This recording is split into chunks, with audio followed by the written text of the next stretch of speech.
Hey folks, this is Bailey from Dank Wargaming. Hey, this is Heath with Team Table War Hawaii.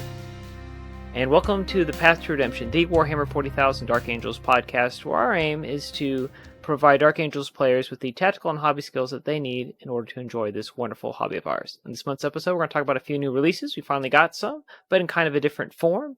We're going to look at some big tournament results in MetaWatch. Speaking of tournament results, in our featured segment, Heath has his own tournament that he's going to share a little bit of insight on how things went with him. In our hobby challenge, we're going to check in on the Leviathan Terminators we were supposed to have finally built after all this time since the release of the new edition from last month. And then finally, we're going to finish with our community comments, which of course is sometimes the best part of the show because people got lots of fun stuff to say this month. So, moving into the new stuff, the Agents of the Imperium, right? They have all these different battle forces that are coming out there at $215 a piece. Before we get started that, I think I have to provide a disclaimer. Let me share screen real quick. Gotcha. There is a literal hurricane about 100 miles south of me, and not on the screen. There's another one about 280 miles east of here. So, looks like it's probably going to be fine, but it's been real nasty and rainy and crappy all day. So, provide the usual disclaimer should the power go out, the comms go down, or something like that. Anyway. Yep. No, I mean, that's fair. I mean, it's like we got that same problem here. Yay! Big swirly stuff too. Welcome to the welcome to the Central Pacific in September. It is hurricane season, y'all. Nice. All right. Are they hurricanes or are they like cyclones or typhoons or something? From my understanding, which is, once again, I am not a meteorologist, I'm just a nuclear engineer. West of the international date line, they're considered cyclones or typhoons. East of the international date line, they're still called hurricanes. One way or the other, they are organized tropical storms. They are named. Gotcha. They are named tropical storms. This one down here, this little guy is called Hone, and I think the one to the east is Gilma. I don't know, whatever. So okay, I just know that that's like one of those like weird bits of like information for trivia. Is that like it's the same thing. We just name it differently depending on where it is. So all right, that's cool. All right, well, hopefully it doesn't do anything to interrupt the podcast. Yeah. So we've got these new releases that are Imperial Agents. We have 3 battle forces: Ordo Hereticus, Ordo Xenos, Ordo Malleus, and it's got the appropriate things in it. Right, we've got Sisters of Battle with some of the Agents of Imperium guys here. Right, the Voidsmen, or the they're not; those ones aren't Voidsmen. Those are the police guys. With the attack dogs. Arbites, or Adeptus Arbites. Yep. Right, and then we've got the Ordos Xenos, right, has some Death Watch guys, Voidsmen, and then you're sort of the same kind of cast and crew of Imperial Agent dudes, and then Ordo Malleus, right, we have some Grey Knights with a Chimera and the same Imperial Agents guys. And then we have Combat Patrol Imperial Agents that come with more Arbites or Arbites, and then some that's not a Calexis, that is the skull-headed one. In the Malayas. The skull-headed one, I'm sorry, I'm also flipping through you said Imperial Agents, that's an Eversor. Yep. Eversor, that's what it is, right? That's 168. Right, you have the dice at 350, cars at 35. They're typically out of stock online right now of Eisenhorn at 37. Eisenhorn's really cool though. Codex is 60. Ministorum Priest 35. Navigator at 35. Captain or Watch Captain Artemis at 38. Vindicare Assassin at 40. Calexis at 40. Eversor at 40. Oh, there's the answer right there. 35 for Greyfax. 37, however, for Chirodraxis. Are you looking at dollars or at euros? Or pounds? Dollars. Wow. Okay. U.S. dollars. Mine's showing me. Okay. All right. It's cheaper than I thought. And then she's got the cool dragon, so the dragon must be why she costs $2 more than Greyfax. That's a very expensive dragon. Okay. Honestly, I love the Greyfax model. Love it. It's so like I have a Drakari Archon that I converted out of that model, that kit, and it is dope. It is baller. Anyway, it's a super cool model. Love it. Just saying. Oh yeah. Moving on. Oh, yeah. Okay. And then we have Rogue Trader Entourage and Voidsmen at Arms from the box set. You have Inquisitorial Agents that have a bunch of cool little henchmen dudes that go with your Inquisitors. There's some cool miniatures that are the Warhammer Plus Year 4 Imperial Agent Inquisitor guy with some little dudes. The Exaction Squad that was really popular a couple of years ago when it was super meta to have those guys in your list, and they got the cool dog. Then you have Kill Team Imperial Navy Breachers, also very cool. And then, oh man, you can buy the Warhammer Plus Year 1 Vindicare Assassin separately now.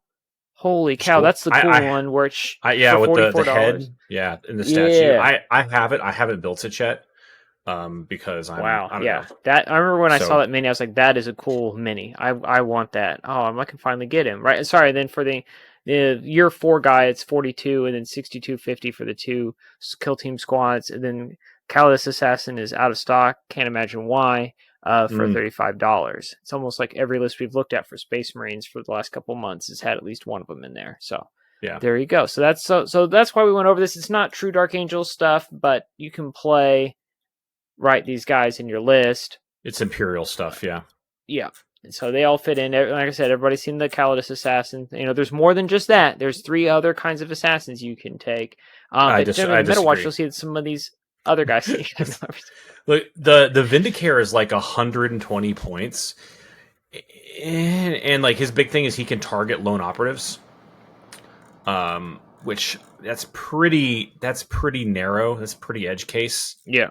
So I just feel like, look, if you just have one in him, they're just never going to show you a lone op again, and the sight lines on most of the boards are so narrow that a sniper just sitting somewhere up top isn't going to be able to pull a line of sight on something if they don't want you to. So anyway. Exactly. It's unfortunate, but true. So going into the Meta Watch, we're going to look at the Grand Tournament U.S. Open Tacoma. It was 438 players, 8 rounds out of Tacoma, Washington. It's happened back on July 19th, which was right around the weekend that we were recording last. So that's why I've included it. Yep. We have Jeff Jew. He's playing Gladius Task Force with a list called Hold the Line. So he's a big Toto fan, if you, as we all are here on the podcast, I assume, I hope. He's a big Toto fan. No? I'm not really the Game of Thrones guy. Oh, yeah. Yeah. Blood Rains, yeah.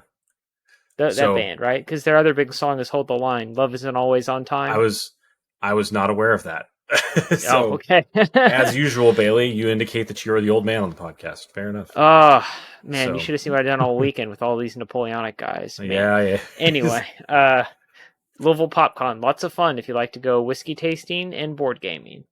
FYI. Okay. So you did some nice pictures from that couple of distilleries down there, Kentucky way. Oh yeah, that looked nice. Oh yeah. All right. So what's Jeff got here? So let's see. He's got Azrael as his warlord. He's got Combi Lieutenant. Okay. That's it for characters. Interesting. Assault Intercessors. He's got the 10-man brick. He's got Jump Pack Intercessors. He's got a Power Fist in there.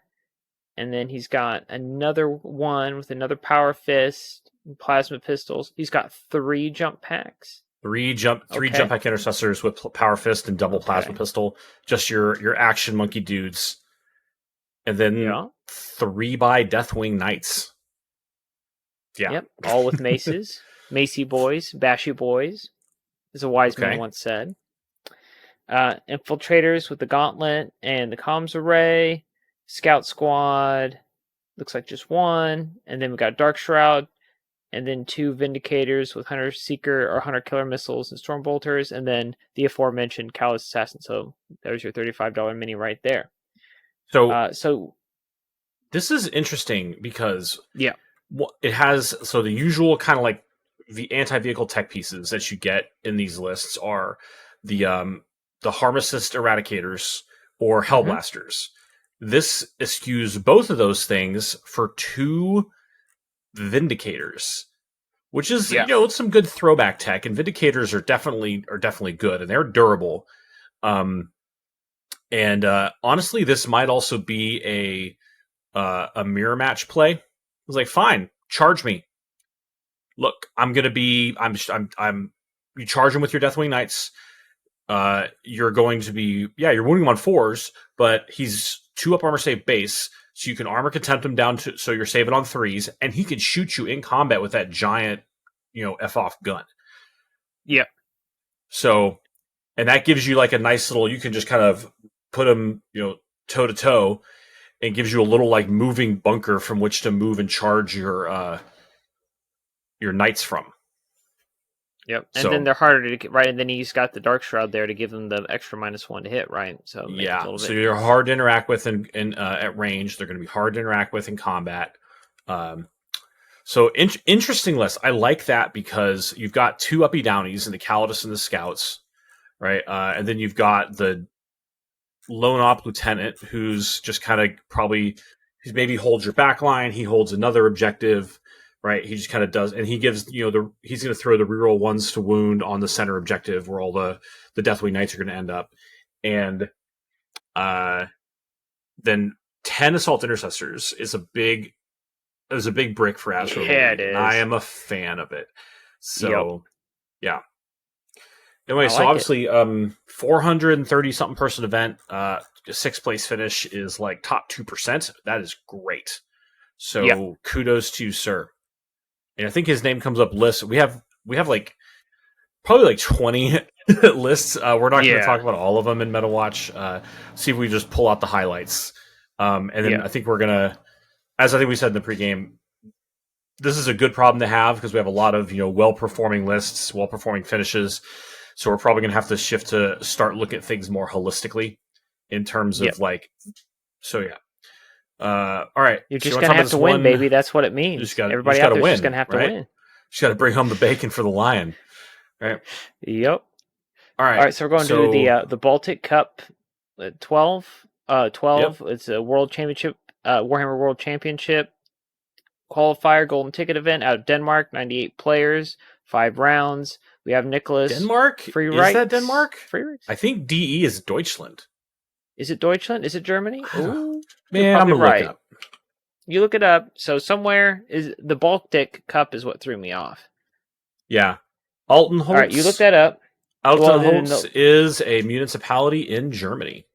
Okay, so Deutschland. All right, my bad. Yeah. I'm sorry.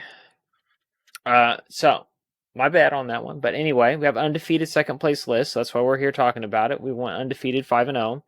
And it's in Germany, so like we're trying to get the international flair in, right? We want to recognize that there's Dark Angels everywhere. We're global. We're amazing. Apparently, he left his Custodes at home because that's the name of his list. Custodes at home. We got the Biologus and Azrael, Lieutenant with Combi Weapon, the Lion, excellent. Intercessors, Aggressors, the big brick, the 6-man brick, 2 jump pack squads of Assault Intercessors. 2 squads of Deathwing Knights with maces on both. Inner Circle Companions, Repulsor, Scout. Yeah, I could see how that gets you to 5-0. Yeah, that's pretty good. I think the big thing to talk about. This is all kind of normal stuff. The thing to talk about the difference here is he's using the Aggressors instead of the Eradicators, which is like old school, like beginning of 10th edition tech. And I still like it because it requires. So the downside is it requires the use of your Oath of Moment to really pop off. Right. But it's got a lot more value into more things. Right. It's going to kill, hordes way more effectively. Even though it's less good into you can't split fire into 2, knights or 2 demons or greater demons and kill them both like you can with eradicators. But the other side of this is these guys can charge and they can punch things to death. Yes. Because Aggressors are good in combat and they will trigger with the Biologus's secondary ability, which is that if that unit kills something in melee, he becomes OC9. Yeah. This is not my objective. Yeah, so this might be a meta play. Thinking, hey, I've got all these Deathwing Knights to kill vehicles. Why am I bringing Eradicators, right? And that's like your 3rd combat brick, basically. So, or 4th rather, because he does have Inner Circle Companions. Yeah. Yep. Oh, I like it. It's all about these big lists. It's all about having multiple trade pieces, right? And you've got Yeah, like you said, 4 just in combat before you even get to shooting or anything like that. So, because then you have a repulsor in the shooting category, which is scary. It's carrying around those aggressors, I'm assuming, and then right, and then you have the. So I'm seeing Azrael with the intercessor squad here. Heath, do you think going around tagging yeah, things? yeah. Azrael jumps in the interceptor squad. I really like. So I like intercessors because they give you the sticky objective. So depending if you need to have What? if you're playing a mission that requires you to maintain your home objective, like linchpin or one of those, then you can just sticky it and run and leave. And one of the things I've run into a lot is secret missions. Like there's the 2 really common secret missions are the one that requires you, like if you have battle line units in your backfield and your opponent gets a battle line unit into your deployment zone, then they score a secret mission, or the one where their warlord takes your home objective. So depending on, if you're playing like a Hypercrypt or Grey Knights or something like that, like having Azrael with a unit of intercessors to like get out of your deployment zone or stay home and defend it can be really helpful. And I'm thinking about this a lot because I've been on the receiving end of like 3 different secret mission losses in the last few weeks. Oh no! So I've been spent a lot of brain power trying to figure out those matchups. But Well, and then the also, other thing is hey, there's no librarian in this list. He could also go into the inner circle companions, but this also leads yes, into this concept that we've talked about, where I think 40k is going to go someday with the current format, and I think it'll be super cool for the brainiacs that figure it out. That like he has Azrael, he has 2 viable options, right, of putting him in 2 different places, and depending hmm on the matchup, right, if you're looking for secret missions and you need to keep Azrael alive, do you put him well, or some he fashion like this does. idea? No, sorry, go ahead. I was looking at the wrong Well, I'm list. just saying, My like, bad. where like you when you go to the table, if someone looks at your list, you don't know where Azrael's going to go, and based on the matchup, you can Yeah, put Azrael in different spots to do different things for you based on what you need. yeah. I still think that there's some play in that with certain characters going into the meta, and sort of like a side decking thing. I know that we've talked about it a lot, but I feel like looking at this list, it's like, oh, he goes in with the intercessors. That makes sense. He backfield guards, gives you CP, does whatever, and then does these secret missions. But then you find out there's no librarian for the inner circle companions. But you could put them in the repulsor. They may not need a involved save if they just come out of there. But man, it would also help if they had one and sustained hits from Ezreal. So Yeah. I feel like there's a little bit of you can go one way or the other I, based on a meta matchup. I think he's going to play this one almost exclusively with Azrael in the Inner Circle Companions Right. because they need a character really to like Mm-hmm. function because so many of their stuff is based around having being led by a character. Um, so yeah, but But okay. we found it. It's the elusive Azrael with intercessors list. We found somebody running it and doing well, so I'm excited about this. All right. We've got Marvin Peterson with a 4th place also at that event, so congratulations on that. Moving into this was funny where I pulled the list. It was Goonhammer. They had an article series called Night of the Living Deathwing, so I can't imagine who was really good that weekend. Can you, Heath? Yeah. We don't call We it a had comeback. We've been here for years. Yeah. exactly. Yeah, so Boise Cup, 51 players, 5 rounds. Boise, Sean Sharp got 4th place. Running a lot of what we've been talking about the last couple. We got Eradicators in here, Inceptor Squad, Redemptor, Repulsor, 6 Inner Circle Companions, Lion Dad, Azrael, Eradicators with Biologus. So a lot of what we've seen the last couple months. Interesting that this It's called list the only Lions Guard. has one squad of Deathwing Knights. Yeah. So it's really different in that case, right? He's got Yep. the lion and a pair of redemptors, right? Yep. And then the eradicators and the biologus. Redemptors are quite durable, as you well aware, right? So with Yep. yeah, and then inceptors for objective play. I think like rapid ingressing inceptors onto an objective is a low key kind of like lull worthy move, but that's my 110 jam, points dude. are hard to find. They're hard to fit in with all the rest of the stuff I'm trying to do. So That's fair. And then Anthony Gilman got 6, so congratulations to him. So we got a 4th and a 6th at the Boise Cup. during the Night of the Living Deathwing. And then we have I an need to old comment. favorite here. I need to comment on the name of Anthony Gilman's list. Oh, yeah. I'm just here to purge the heretics. See, Tony Bennett Okay. Toby started. Tony Bennett was the name of a politician in Indiana, so that's why I went there, because it's been a long day, and we're Fair sipping enough. on Buffalo Trace Old Fashioned. But Toby was talking about having silly names, and people are just full effect, and I love it. Please send us the silly names. Big fan. Hey, so Anthony Gilman's list is also a little different, right? So Azrael, Yeah. the Lion, 5 intercessors, the double Deathwing Knights, and then he's got a 5-man Terminator Deathwing squad, not Knights, just regular Terminators. Punchy boys, So like punchy the Hobby boys. Challenge. So that's kind of like I don't know what the plan is here. Maybe that's your rapid ingress, for free objective play thing. Yeah. Then he's got the Inner Circles companions, probably was where Azrael goes because he's got no other characters to speak of. Then a Ballistus for range firepower, 140 points, real good, self-supports with rerolls. And then Redemptor, and here's where it gets interesting. He has 5 Hellblasters and a Repulsor Executioner. Yeah. I love that Executioner. It's a fun model. Yeah, the Executioner also provides you a lot of long-range, oh crap, firepower. And 5 Hellblasters isn't enough to punch up into vehicles, but it will provide you a tool to clear light infantry, right? You gotta, and they fit in the back of the Repulsor Executioner because it can hold 6. Because it holds 6. So here, I would say Azrael probably goes to the companions, or you could put Azrael and no, I guess you can't put the Azrael and the companions in the Executioner because it holds 6. Almost can. But yeah, so you could pick where you want them to go. Most likely, again, usually the Inner Circle companions. I have noticed a theme in all of these. We haven't seen a transport dedicated to the Inner Circle companions. Yeah. And that's something I think we saw a lot in the last month or two. Everyone's kind of assuming that you needed an Impulsor to run them around in. Why do you think? Do you think that's not the case anymore?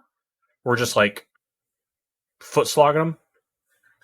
I wonder if it'll come down to terrain and what boards you're playing. Like if you're, I know from what we've talked about in the past with like the World Team Tournament terrain with all the L's that they have, that if you are in a vehicle, it's very hard to move around through the board. So if you're just on foot, you can just smash through the walls like Kool-Aid Man. There's no need to have the transport. It's kind of like a tax. Essentially, what people are looking at is like, oh, you have your Impulsor tax for your Inner Circle companions, but if you have the skill level to be like, position them behind the buildings in the line of sight blocking terrain or around them where they don't get shot, then you don't need to spend the points on the Impulsor because you can just move them around more efficiently. Plus, if you're putting Azrael in there with the 4-up invuln, right? That's you don't want him to be off the board. So I agree. The list I ran last weekend at a tournament, I didn't have one for him because I had another piece of tech and I didn't really need it. I thought it might have been useful a couple of times, but again, wasn't really required. So anyway, wait, Northeast Open, Innes Wilson, 105 player 5-round GT in merry old England. Your boy Innes Wilson took down first place with the Gladius Task Force. So he's got the Biologos with Fire Discipline, Azrael and a Judiciar with the Honor Vehement, the 5-man Assault Intercessors, then 2 Assault Intercessors with Jump Hacks, a 1, 2, 3 by Deathwing Knight squads. Looks like 2 with maces, 1 with power weapons. Nice. You have the 5-man Eradicator squad, the full Inner Circle companions, the Repulsor, and then 2 scout squads and a Caladius. Sorry, a Calidus, not a Caladius. That's a Custodes tank. So this hews a lot more closely to kind of like the standard. Like this is right down the middle. Yep. The average of kind of what we've been seeing. I think this is very similar to John Lennon's WTC list. It's probably kind of default the best, most balanced Dark Angel list you can run right now. So, and obviously piloted to superb effect by Innes Wilson, who's definitely an OG of Dark Angel play. So where does the Judiciar go? Does he go with... He goes with the companions. The Assault Squad? Or with the companions? So you put Azrael with the Assault Intercessors? The regular ones? Because so that way, so you put Azrael with the companions, with the Assault Intercessors. They're going to guard your backfield, right, for in the short term. And then basically kind of stage up and then run out for that late game push, and get the Assault Intercessors giving Azrael rerolls to wound. Yeah, awesome. So you Such can good power. hunt for devs with the Sword of Secrets is amazing. And also you can put a Thunderhammer on the Assault Intercessor Sergeant, him. So there's that unit punches up real good. And then the Judy with the Inner Circle Companions, that's the combination I've been running, and it's so good because you can just put them someplace behind a building or behind a thing, and then the 1 CP Heroic Intervention, they just come out, and then fighting first, they just jump in front of everything. And at strength 6, it's really tasty. And the Honor of Hement on his Executioner Relic Blade makes it strength 8. So it is, he has precision and dev wounds. So he's now wounding the any Space Marine characters for the most part on 2s, which is gross. And yeah, so it's good. It's tasty. So and 3 I think that's that's kind of a staple unit. Like if I take Inner Circle Companions now, I basically always have a Judycar with them. So. Nice.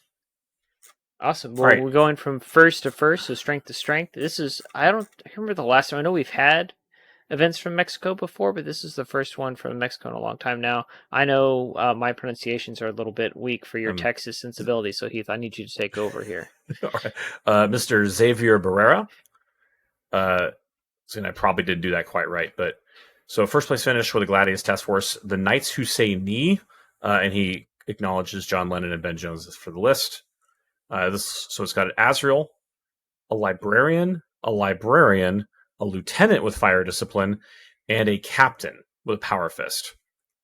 So then he's got an Assault Intercessor and an Intercessor squad. So 2 squads, 1 Assault Intercessors, 1 regular Intercessors. Okay. The Impulsor.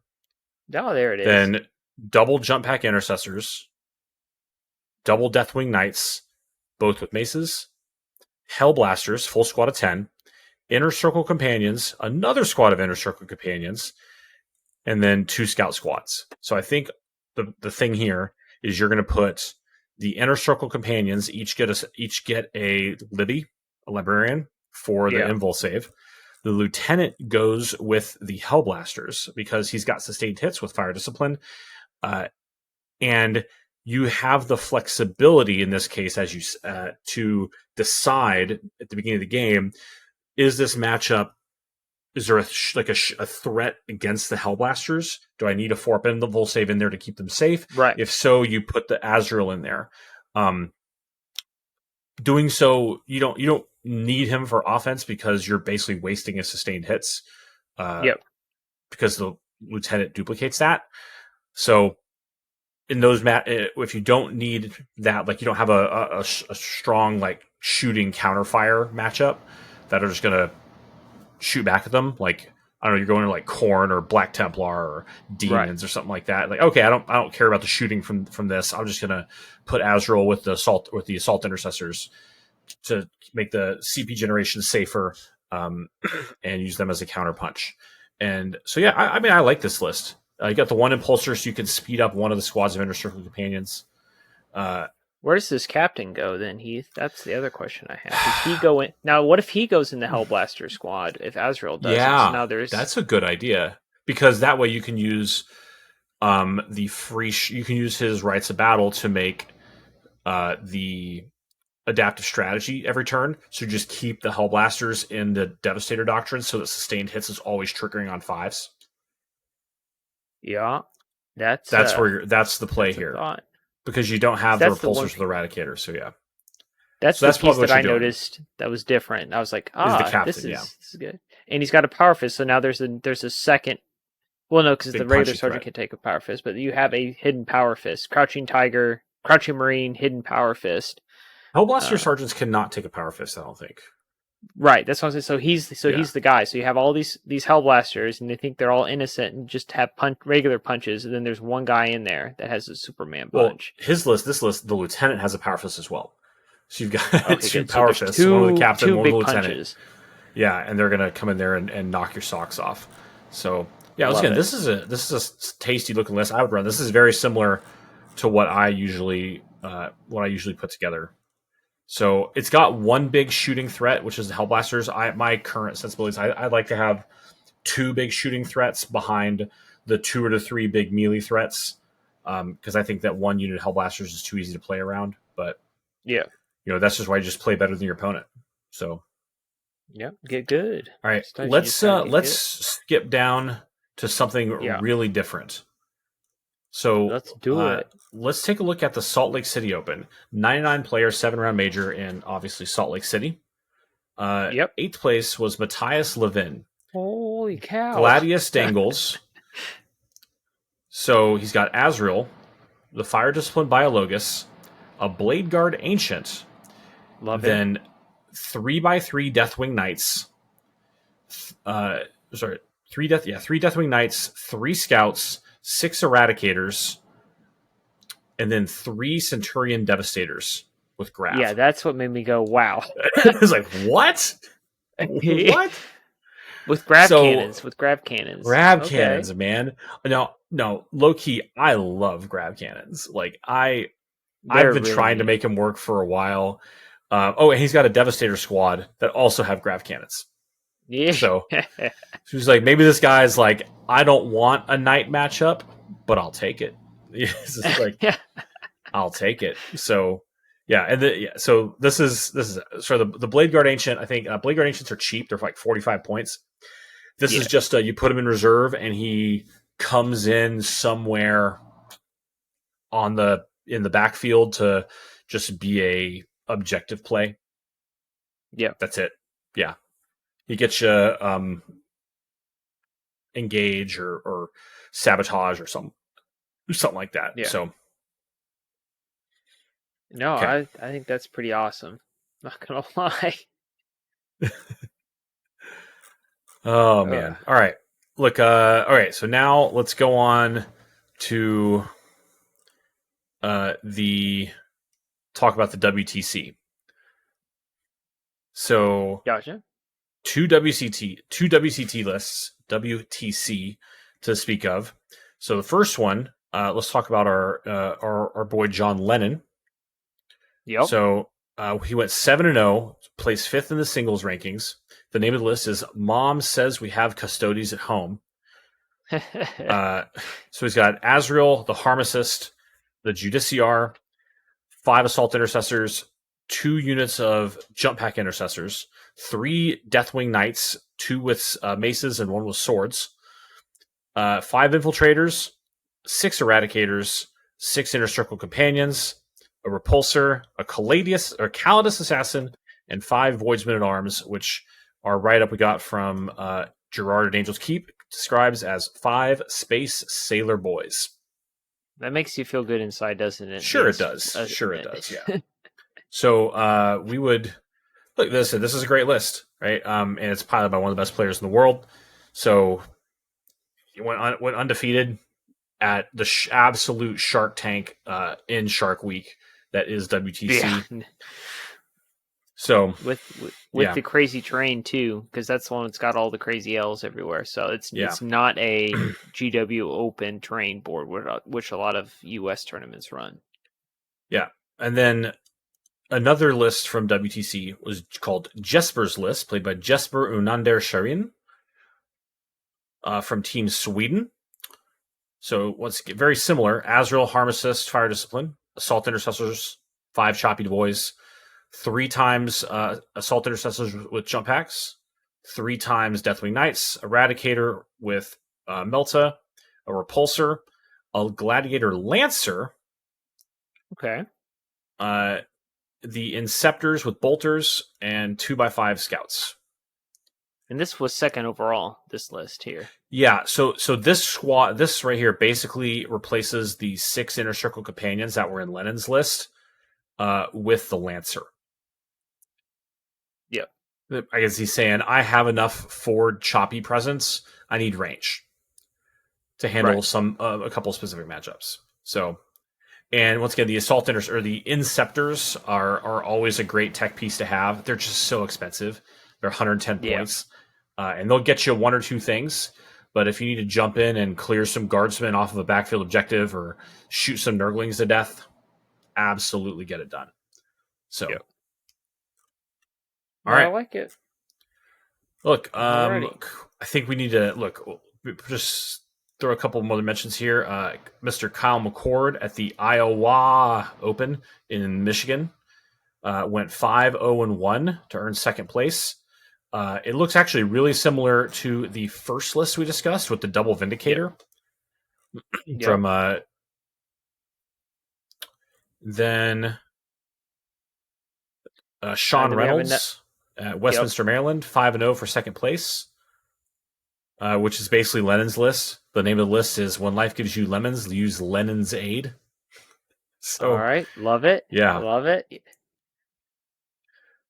And then let's see, we got this guy's Zachary Lennon, not to be confused with John Lennon, going fourth in this North-South GT in Hobart, Australia, with In Your Circle Task Force, and it's got it is exactly Lennon's list, is what it looks like. Yeah. Yeah. And then we have the Deck Boxmasters GT in Canada, and Keenan Elliott went 5-0. And he's got Dark Stuff and Things is the name of his list. He's got Lion Dad. He's got one Jump Pack. He's got the Assault Intercessors, double Scouts, one Inner Circle Companions, double Knights, 6 Chunky, Melta Boys, the Harmacist, as Gerard calls him, and a Land Raider Redeemer. So the Land Raider's back in. Land Raiders are cool again. We got a 5-0 list of the Land Raider. So Land Raider Redeemers are really good, y'all. It's even at 285, they're really good. I'm a fan. So okay. Awesome. Well, yeah. Once again, that's our quick run over of Meta Watch. 36 minutes there was a talking lot. about. We love it. Yeah. So we're gonna have to start trying to factor some stuff out and give you some shout outs, and then just once again talk about the stuff that's interesting and different. Anyway, dang. Yep, moving on. It's about you now, big dog. It's your turn. All right. You played. So yeah, I know a little bit about this. I know you got some good stories. I went to a tournament last weekend, which would have been April. No, God, it's not April. August 18th. August 17th, yeah, because it's Sunday now. At a small comic store here in Honolulu. Small event. They only had 4 tables. It was like 8 people. So once again, don't put me up on the same pedestal here. So I brought obviously a Gladius list, which I will excellent see if I can put up in front of you right now. Yeah, no worries. So this list is, as I export it to send to Bailey. Excellent. There we go. And just so you know, Heath, as you're doing this, I'm watching through the window back behind you. I can see this tree moving around, and so if it starts moving funky, like I'll tell you to run for cover because oh, that's fair. Yeah, that's good. That I'll get an alert on the phone or something, but yeah. All right, so here's what I got. So this is the DA Censure Host. So it's got the Harmacist, so you know where it's coming here. You got Azrael, a Judiciar, and a Lieutenant. And then here is a piece of my exciting secret tech. It has a Phobos Captain. I like it. So then I have Intercessor Squad as my battle line. And then I've got a unit of Jump Pack Intercessors. 2 squads of Deathwing Knights, one with maces, one with swords, mostly because I love the sword models that I have because they're the old Inner Circle Knight Cenobiums. Then I have the full squad of Eradicators, a full squad of Hellblasters, a squad of Infiltrators, a squad of full squad of Inner Circle Companions, a Repulsor, and a squad of Scouts. So the idea is the Phobos Captain goes with the Infiltrators or the Scouts, either one. It doesn't really matter. If I think I might want to be able to redeploy him, or uppy down him, I'll put him with the Scouts. But the idea here is that I don't need the Impulsor because I can just fix my deployment with the Phobos Captain. Because what he does is that after you're done deploying, or everyone's done deploying, you can just redeploy 3 infantry units.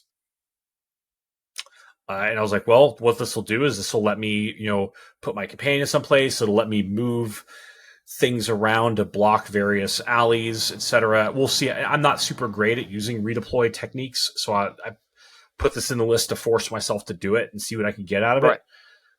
So yeah. So anyway, that was what that was. And I have a lieutenant in there to go with the Hellblasters. That's where Azrael went, mostly because I really think that I've tried running the Hellblasters with just Azrael, that's lieutenant, and I find that to make them punch up into vehicles, you have to have the lethal hits. Even if you don't have fire discipline, you have to have the lethal hits to make them punch into vehicles because they just aren't reliably wounding enough without it. Anyway, once again, that is my experience. But no, it's fair. So, okay, cool. So my first game was into a guy named Noah who was playing Chaos Demons. So it was the mission was Terraform, and it was Search and Destroy, so table quarters, and then I don't remember what the other one was. So, yeah, what the other, I think it was one of the ones that like your like battle line can advance and do stuff or something. I don't remember. Anyway, so his list was multiple big knights, or sorry, big thing. He had like 2 great unclean ones, one of which is the named one. He had a bloodthirster. Yeah, just like 3 big greater demons, and then a soul grinder, and then a bunch of little demons, right? Yeah. So I deployed, with my stuff kind of stuff in the back. My Deathwing Knights right on the line, Inner Circle Companions kind of right on the line on the side, Hellblasters kind of in the back, and then he deployed based on that, and then I redeployed at the end, fixed my Deathwing Knights to move my swords off to the side, put my maces in the middle to punch into the monsters if I needed to, and move my Hellblasters up so that they would start with the ability to get a line of sight on one of his big demons. And he's like, uh-oh. So, yeah. I went first, or my intercessor, my jump pack intercessors and my infiltrators kind of went off in the side table quarters. They got on the side objectives and terraformed on turn 1. And then turn 1, I just kind of started moving towards the middle of the board, got a line of sight. Great unclean ones are real hard to kill, y'all. I put like so hard to kill. 4 up invul save, 4 up feel no pain. And a bunch of wounds, I'm sure. And and like 20 wounds or something. Something dumb like that. It took me till the end of the game to kill that thing. I put a lot of hurt on it, and it did not give up. I moved my second turn. I just kind of, first turn I moved my repulsor up a little bit, kind of staged it. His first turn he pushed everything forward, right, and then dropped his set up his bloodthirster, set up his other great unclean one, and then my second turn I put more shooting into the first great unclean one that was in the middle of the board. The Inner Circle Companions went in. Like everything went in. Still didn't kill it. He was just making 4 up feeling the pains, just like nobody's business. I declared Devastator Doctrine. The Repulsor moves up. The Eradicators jump out. They split fire between the named Great Unclean One and the Bloodthirster. And my God, that unit does a lot of work. Holy crap.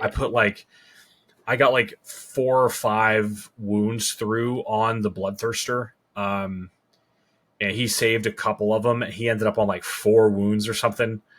I did a couple to the other one. It just like, oh my Lord, it was nuts. Yeah. And then his turn, he went to move. I overwatched the Bloodthirster and it went down. Done. Nice. Killed an Overwatch. Yeah. So it was a pretty, that's kind of my jump back intercessor, like his, he dropped a bunch of plague bearers in to clear off one of the right hand objective in the no man's land.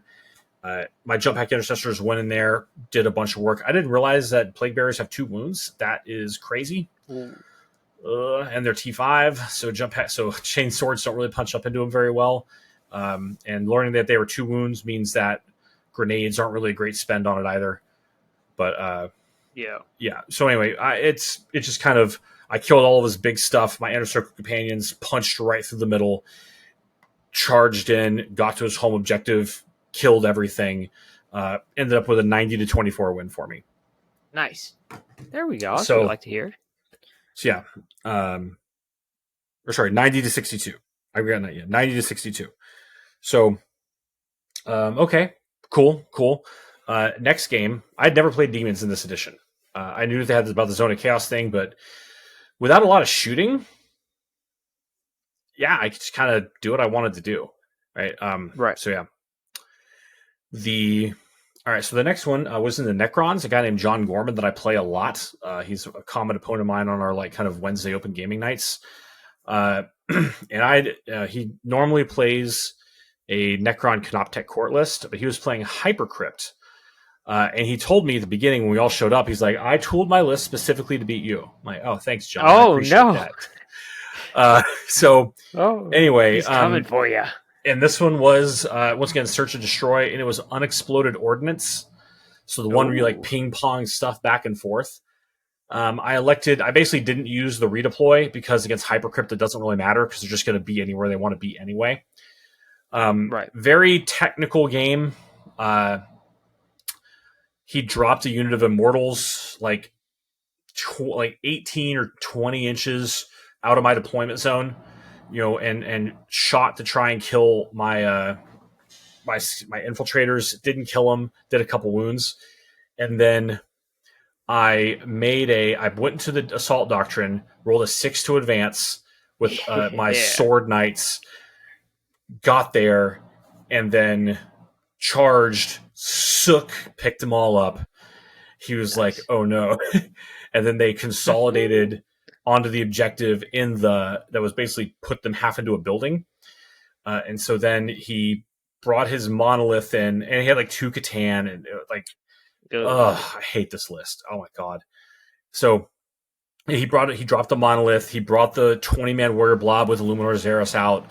He dumped 40 shots with lethal hits and full rerolls and sustained 2 into those knights. No. I popped Armor of Contempt, and I lost 2 of them. No. Sorry. I didn't lose 2. I lost 2 wounds. Oh, no. He was upset. He was upset. As I said, it's AP2. I'm in cover, and got Armor Contempt. I'm saving on 2s, man. Right? Here we go. Let's do this. That's like the Ruins of Carthage levels of salt right there. Pretty much, yeah. So I made a misplay. I made some measurements and made some thinking and said, okay, I can disembark the Eradicators, run or advance, and then shoot, and I'll be able to like bear range of getting a couple of shots on his monolith. So I did that, and then afterwards I realized I would have been better off just moving the repulsor and then jumping out, and I would have had like 1 or 2 more guys in range. But he pops the 4 pinball save. I like barely scratched the monolith, whatever.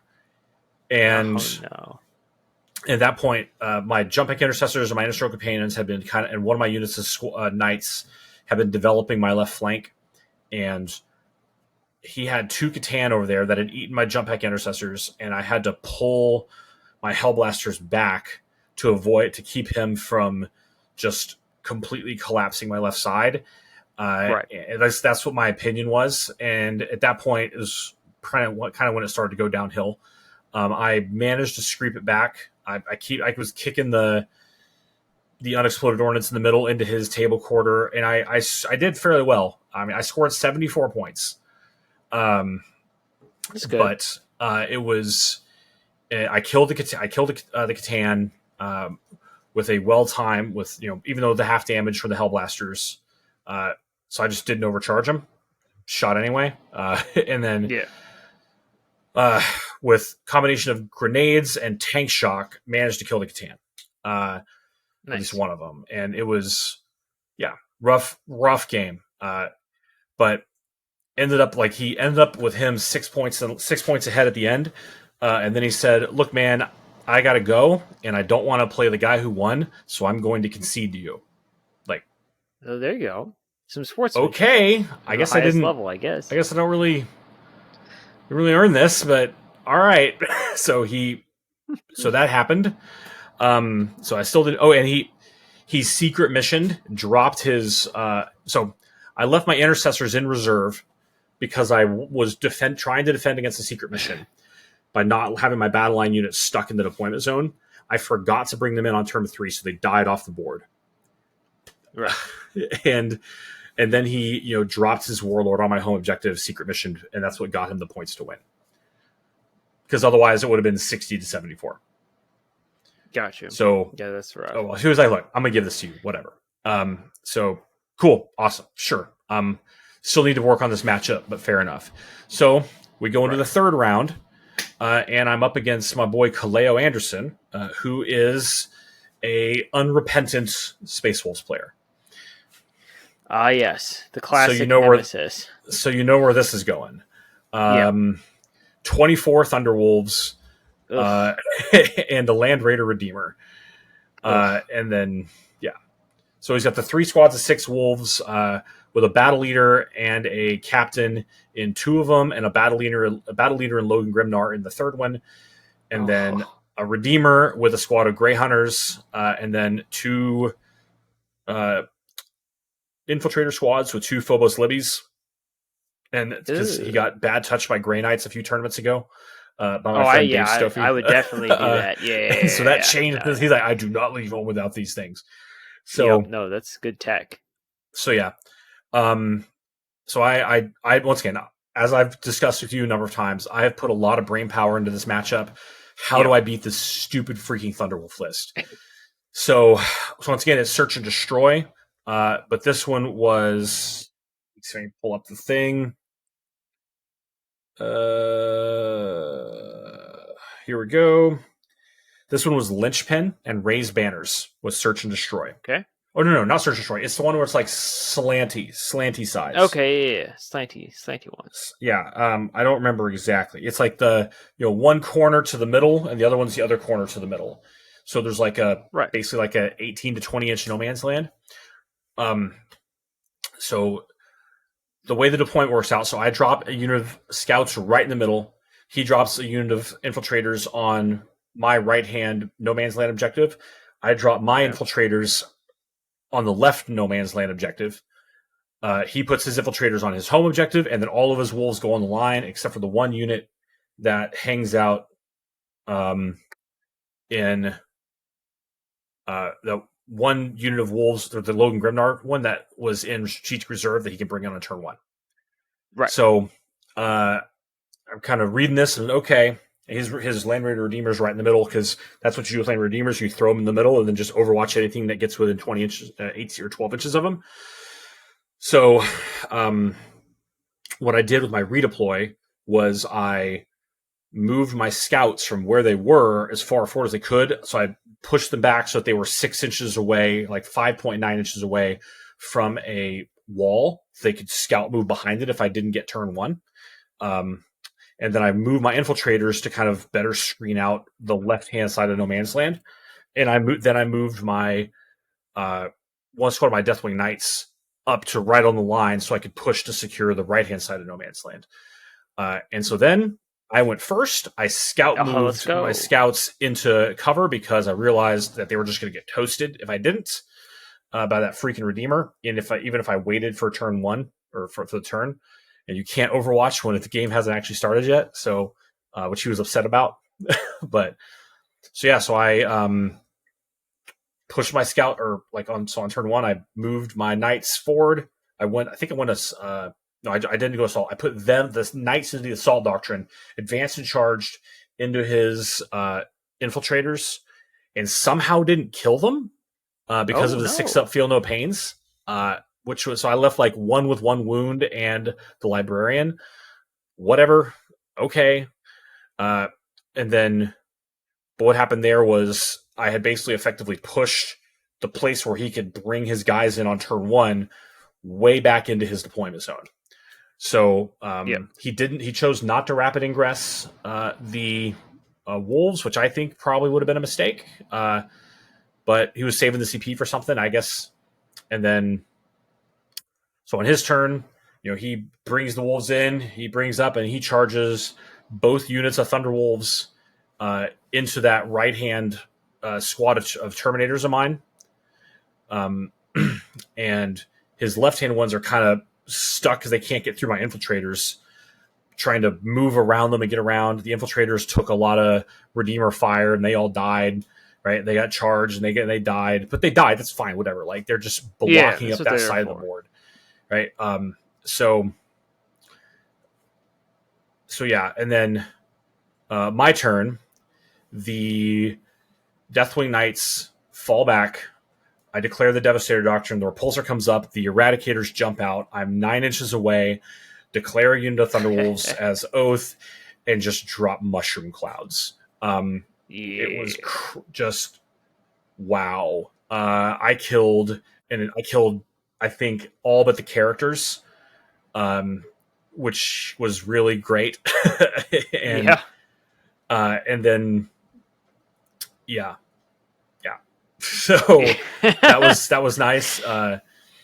He was really upset because that was through the ride hard, ride fast, -1 to hit and wound. Oh no! Yeah. So this is hitting on 5s, but basically just relying on lethals. And it's -1 to wound too, right? Yeah, and wounding on 4s, right? Oh no! Yeah. Oh. So yes, and then my Hellblasters killed his Redeemer. I just went up and I just rolled a little hot on it and down it went. That was it. Yeah, and then my Inner Circle companions move up to the middle of the board. He charged my scouts with his Grey Hunters to try and get the home objective or the center objective. I heroically revened with the Inner Circle companions and just they're all gone. Yeah. And then so at that point, my right hand flank was just the Deathwing Knights dying a slow death, right? Just basically just being the right tackle for my deployment zone. Right. Just fall back and the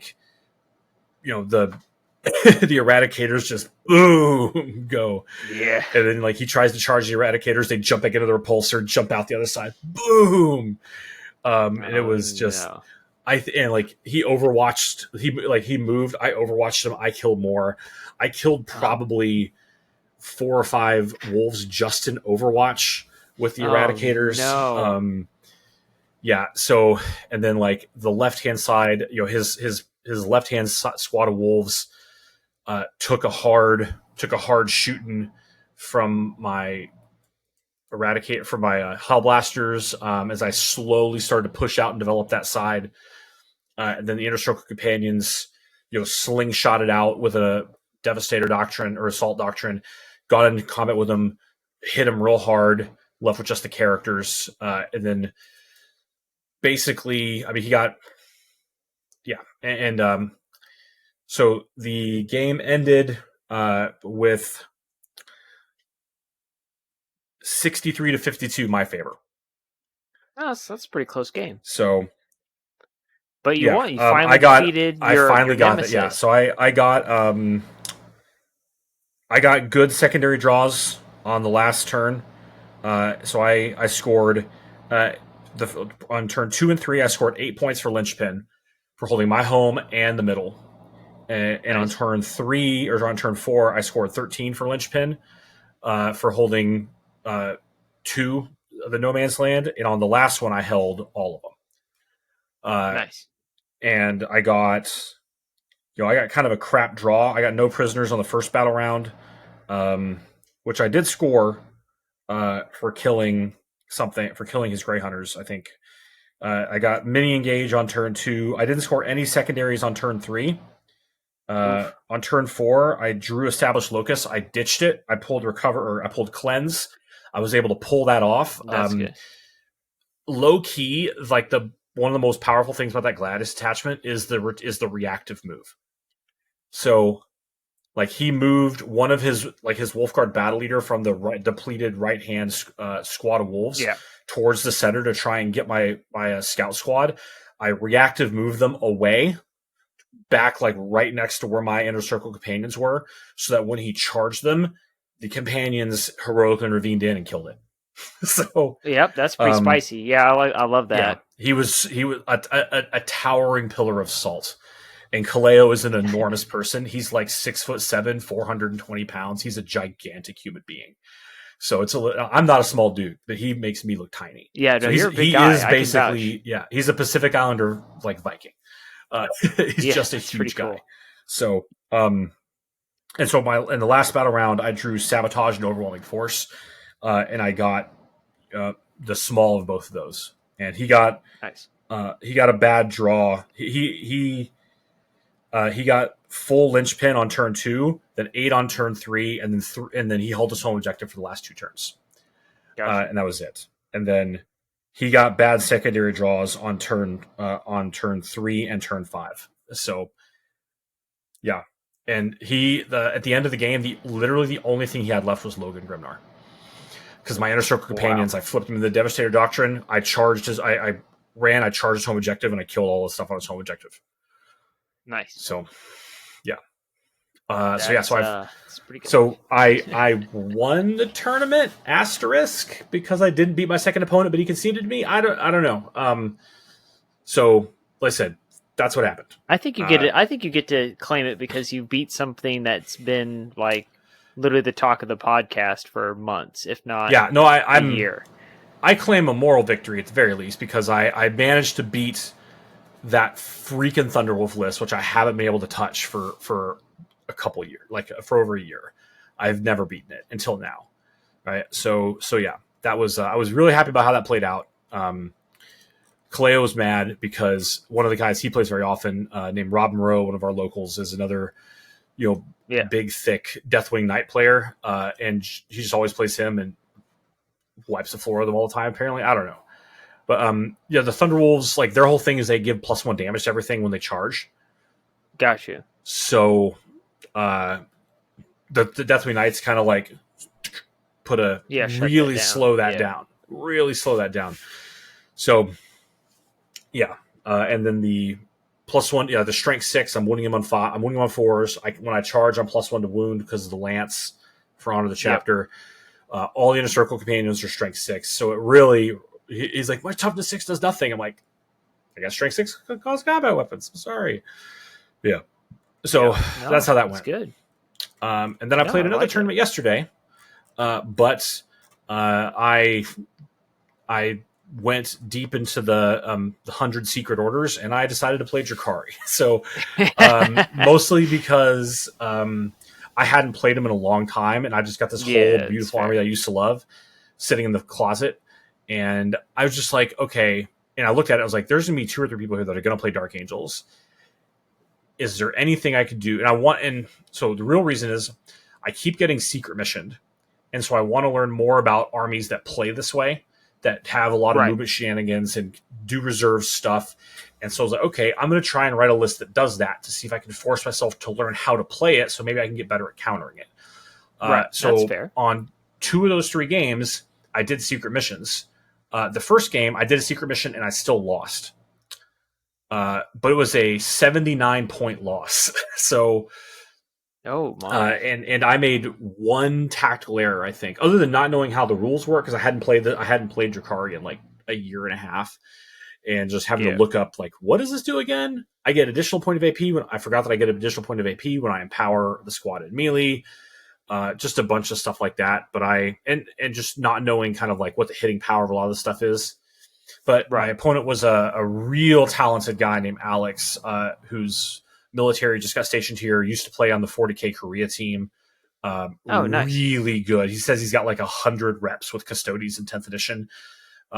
Very precise player, knows how to use rapid ingress and heroic intervention to the absolute ruthless maximum of its efficiency. And so I was holding the center objective under threat with a unit of Incubi and a Venom, and he rapid ingressed a unit of Alaris Terminators, started trying to collapse my left. I pushed my witches with Lelith over there to deal with it. Wasn't quite sure if it was going to be enough, and so I sent the Incubi over there as well, and that's what lost me the game because that flipped the center for him. But I was able to pull off a secret mission. I jumped all the witches back into a raider and zipped it towards his deployment zone and got him out. Nice. but he managed to, he got if he didn't get the secondary draw he did on the last turn, it wouldn't have been that way. So, because he got, That's I fair. think, what was it? His last turn, he drew extend battle lines and behind enemy lines, which was 8 points worth of, and he won by. Hold on, nope, that's the wrong game against him. 79. So this one, yeah. No, he drew containment and area deny on the last turn, and that was exactly what he needed to take it from a tie to a win. Because before he drew those cards, it was 79-79. Nice. So, look, hey, I learned a lot about that, and then learned how to play the Drakari a little better, how I portion up the squads, and what I put where, and this, that, and the other. Right. The second game was into a guard, so Ashram Militarum. Literally put a line of tanks on the line, like 6 Lehman Russes and 2 or 3 Chimeras, and he was a fairly young guy. He was in high school. He's kind of a slow player, but look, Drakari just flipped things over in close combat, so that's kind of how that played out. And Tantalis's, like the party bus. The giant party bus did some good work. So because it does anywhere from D3 to D3 plus 3 mortal wounds on the charge, and then it can tank shock. And then there's a stratagem where you can basically do tank shock with the guys inside it in the fight phase. So that thing can output something on the order of like 15 to 18 mortal wounds in one basically combat between the charge of the fight. And then it has strength 8, AP 1, damage 2 close combat weapons on it. So yeah. And it's got great guns. So, and then like all the guys inside jump out and just go blow over everything. Yeah.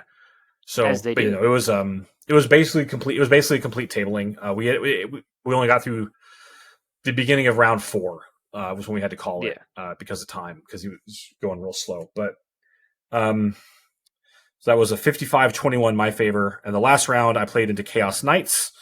I bet you enjoyed that. And lots of stuff for that. Oh my god, no! So I he had 2 big knights and a bunch of war dogs, and I was really kind of stressing where do I put my do I put the Tantalus with all the the witches and everything in reserve? Elected not to, and then he ran through a wall, put 4 of the 40. He had 43 shots with the double Melta spears. Ooh. Put 5 saves on me with Melta, and I failed 3 of them. So, well, I got 18 wounds. You're probably not going to kill me. He did 12 damage. Like, oh, okay, that's fine. But, oh, okay, now here's the rocket pod. Hit, wound, fail to save, 6 damage, dies. Oh, damn it! Yep. So it's always the tiny gun. It's always the last little thing. The tiny gun is the rocket pod that does D6 damage for a knight. Yeah, I agree. But and then it went downhill from there. But it was just a really technical. My stuff's jumping out, shooting, jumping back in. Move, shoot, move with scourges. Just crazy. And I left a unit of warriors in a raider in reserve, brought them in on his backboard edge on his objective, jumped them out on the last turn of the game, secret missioned, and won 59-57. Nice. So, and I did not earn. Oh my god, he had the 2 big knights left, and I had killed all but one of the little knights. And I probably could have got 5 more points if I was thinking correctly about what I shot with my last thing. Because the last thing I needed to kill something. I drew overwhelming force, and I still had mark for death. And I could have. And he had a mark for death thing that had 6 or 8 wounds, or maybe something like that. 4 or 6 wounds left, sitting on an objective. And I moved my scourges with Haywire out. And I could have shot and killed it, but instead I shot and killed another thing that was wounded. That was on objective. And Haywire, Gotcha. Scourges with Haywire are terrifying because they Yes, they hit on 4s.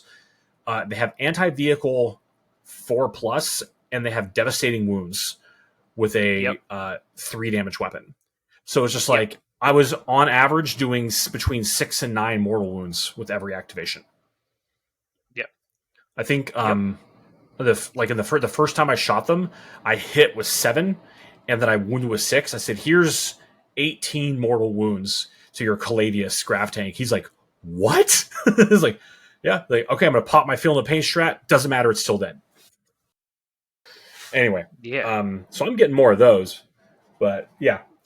So anyway, as a brief aside, little 3-5 man units in reserve are really spicy and very effective for dropping into the backfield, that kind of stuff. It's just like there's just not really much you can do with that with Space Marines.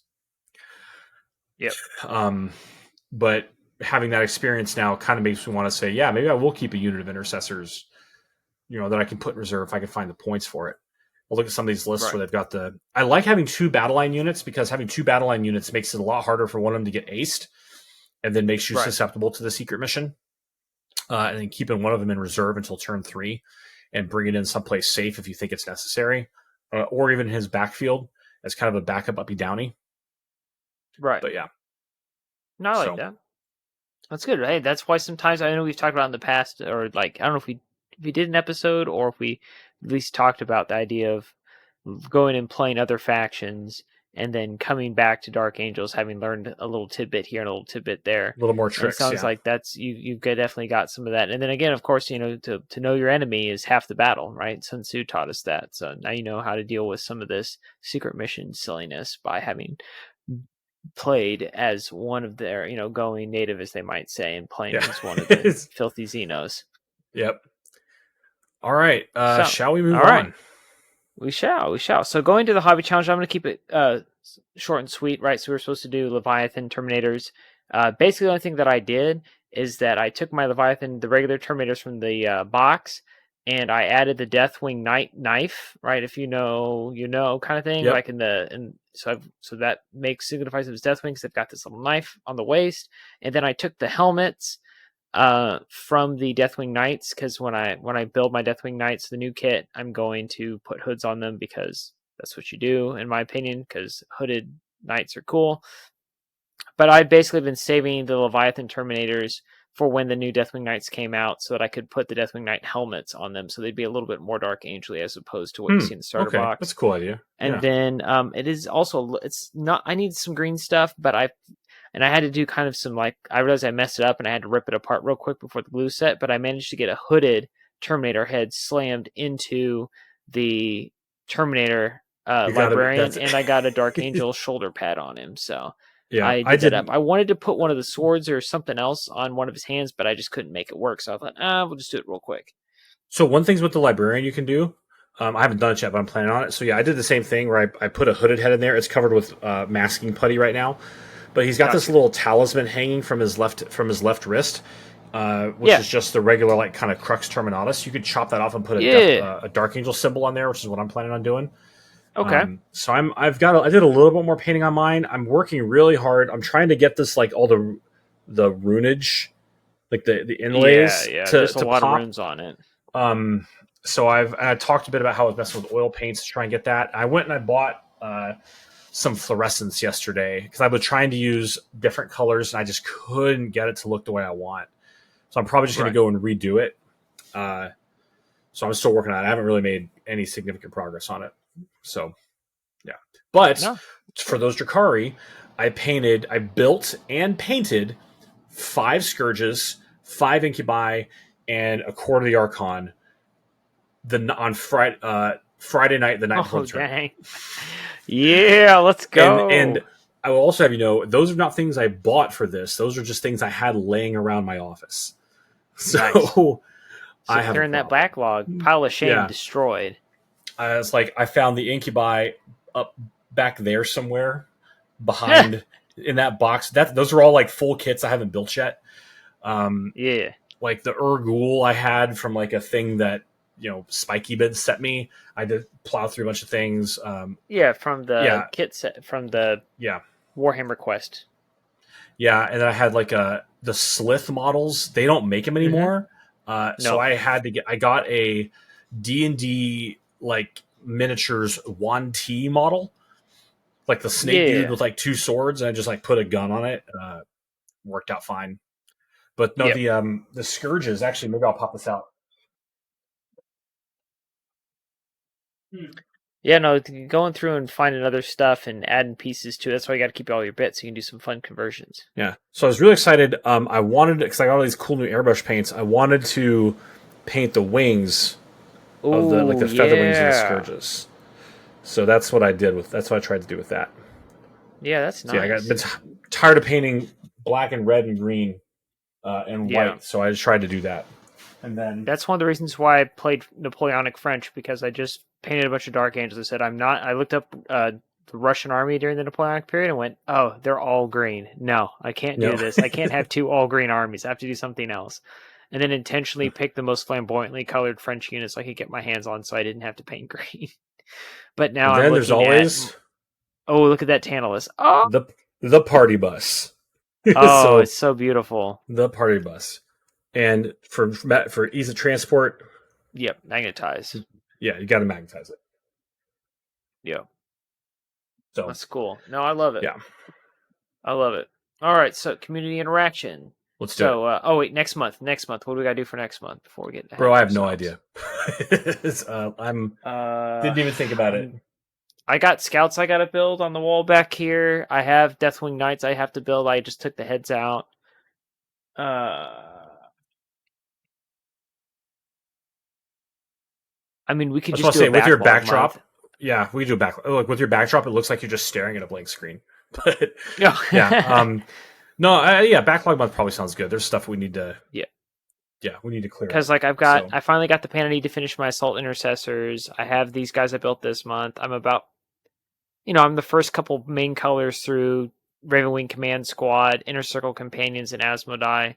So like, yeah, this might be time to pull the back month log card and just go. Especially when you see the when I show you the list of all the stuff I got to build for November for World World Championships of Warhammer, you'll be like, oh my! I'm like, yeah, I don't know how I'm gonna get any of this done. So yeah, we'll get to that yep. another time. So backlog month next month. So if you got backlog at home, get into that backlog, into that pile of shame, Let's and do clean it. it up. Nerdist Astartes for community interaction says, love what you guys are doing. Keep up the great job. For the Lion. Thank you, There we go. Nerdist Astartes. Love it. Gerard is back. He says, thank you for the shout out, because we were talking about how we were using his website last episode. So I had the thought that maybe the reason we see a lot of fists that have the lists that have the two Deathwing Knight squads with maces and one with swords is that the players already had that 10-man squad from the old boxes, and then they just got the new one.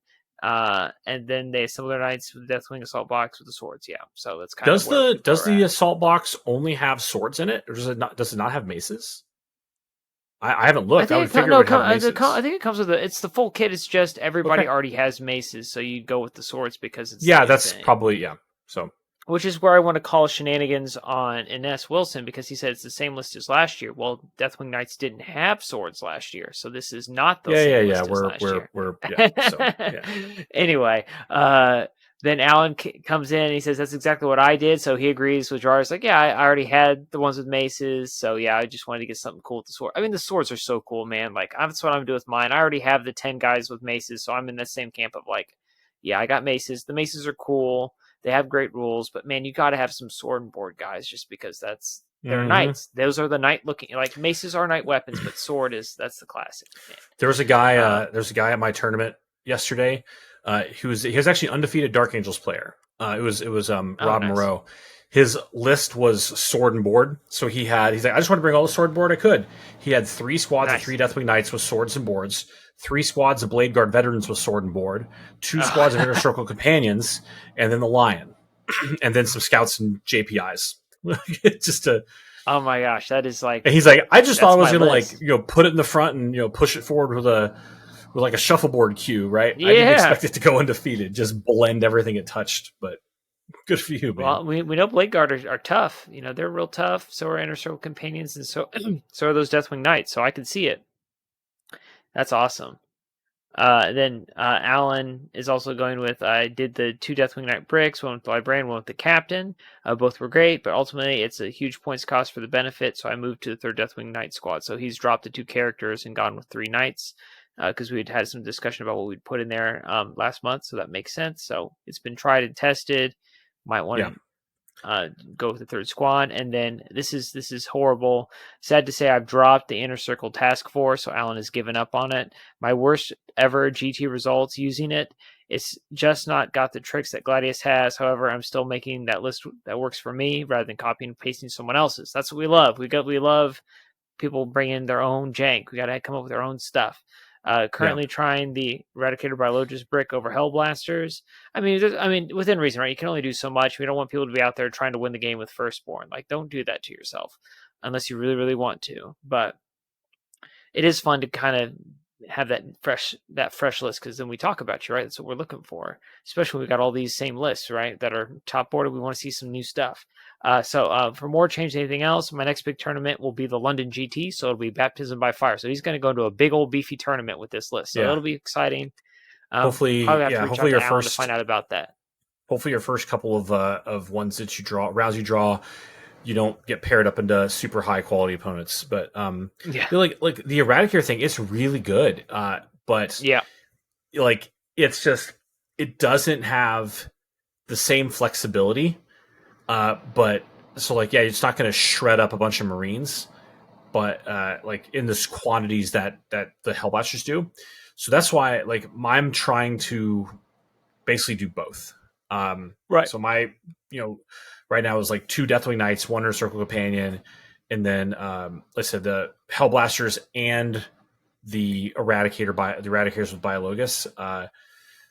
So yeah, I don't know. I just like to have the 2 shooting units because I feel like one is gonna not move her. But those Eradicators are really good at killing Thunderwolves. Yeah. Oh my god, I killed so many Thunderwolves. That's what we're here for. But that one game where all I had to shoot at was a monolith, they didn't do anything. So Interesting. yeah, I mean maybe if I had put in the other direction and gone into the Catan, it would have been a different story. But I don't know. I didn't really think about that at the time. I just saw the monolith and really wanted to go. Really wanted to go. Yeah. Yeah, Like, this worked last time. Let's try it again. well, it's one of those like with those like his that kind of player that measures out where you can get to and then puts the stuff outside of that. So it's like, yeah, I was trying to take a center position so you can react in both directions. Really, just means that when he has that type of mobility, by kind of forcing you to go one direction, you're outmaneuvered in the other because you just can't like even though you've got the inner communicate the inner supplier line, right? You can take the short distance between the 2 flanks. He's still faster because he can just teleport everything. But, yeah. No, that makes sense. So any last thoughts or feelings? No, I think that I saw Gerard post something very nice today. He said for all those people that are getting the oh no we're too good itis right now, the Dark Angel Gladius is sitting right at about a 52% win rate, which is pretty much square where they want it to be. I mean, if anything, like I could see Azrael taking a 5 to 10 point hike. If that, but like I said, it seems like it's about where they want it to be. It's not winning all the things. It's win a couple of events, but it's still not winning everything. So I think it's gone from now. What sucks is that it's Gladius, right? Which still means that the other detachments are not as good. So that hopefully that tells them things that, hey, there are no viable options to Gladius. At least not for not for most Space Marines. So anyway, that's kind of where my head's at. So don't think that we're too good that we're going to get nerfed. I mean, it seems like it's from the metrics wise, it's landing pretty much right in the middle where they want it to be. But yeah, and just like sleuthing through, we have a lot of lists today, but I sleuthed through about 5 or 6 articles, and I mean everybody's winning, right? Like there's Necron lists that win, there's Drukhari lists that win, like Blood Angels that win. Yeah, like everybody, like there's a Drukhari's big mix real of good, people man. To win. Yeah, like the Custodes player I said, he's like, I described what the issue I have in the Thunderwolf with. He's like, oh, I eat that for lunch. Send it. I do not care. Then I showed up with Drukhari. He was my first opponent. Yeah. He's like, oh, Drukhari is like my worst matchup. So it's like if I had any idea what I was doing with that list, I should have won that game. Interesting. But anyway, like there's a lot of good stuff out there right now. It's just unfortunately none of it's in the detachments in the Dark Angels book. So yeah. Yeah. Well, there's always the next data slate, right? That's how we're going to tell ourselves. Yeah, I mean, we'll see how it changes because they've proven to do some really interesting stuff that are fairly subtle and have elevated and balanced. So, yeah. Yeah. All right. Good. Cool. We're ready for it. So, thank you all for listening to this month's episode of the Path to Redemption, the Warhammer 40,000 Dark Angels podcast. Our next episode will come out. It'll be the September episode, so we'll record probably late September going into October. Heath and I are going to have to talk about that because my September's pretty packed, so I'll have to figure that out. Yeah, I got a lot of stuff going too. We'll figure it out. All right. Well, so there might be a September-October combo or a really brief one over a weeknight. Just a heads up. We'll figure everybody. It out. Just pay attention. So please subscribe and like and comment below if you're watching on YouTube or listening to your preferred podcasting service, so you don't miss that episode. And last but not least, we'd like to thank Purple Planet for the use of your music. Until next time, I'm Bailey from Dank Wargaming. This is Heath, the Team Table of Hawaii. Stay loyal, Angels.